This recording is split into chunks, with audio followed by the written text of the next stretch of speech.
Hi, since you want to know what are the Nazca Lines, we are going to tell you all about it. Not only are we going to tell you what they were, but also how they work and what they mean for the 21st century.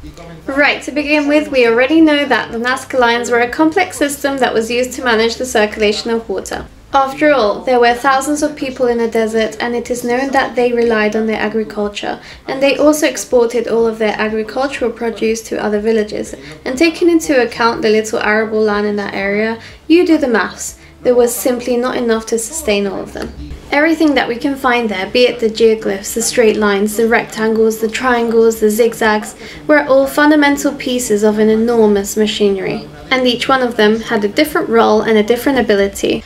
And it's super interesting how each one of them works, because they show just how advanced they were for their time.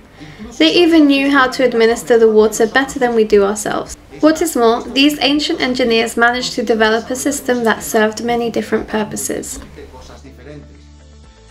Here is how they basically work. Number 1. The lines efficiently gather the water from rainfall and surface runoff, and when I say runoff, I'm referring to the water that travels along the ground and that accumulates in streams and rivers.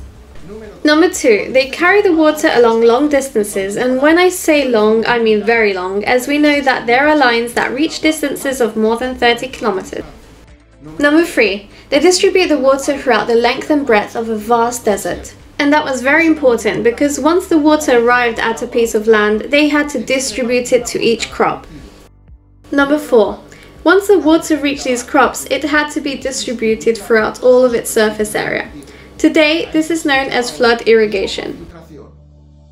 Number 5. In many cases when the crops were already watered, they made the most of the leftover part by sending it through long canals that supplied other crops, so no water went wasted, and they also let it drain into wells to be used for times of drought.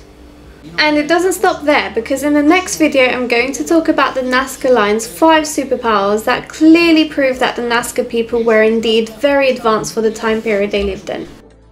And if you like this video, give us a like, subscribe and send us any questions our way. We'll be more than happy to answer.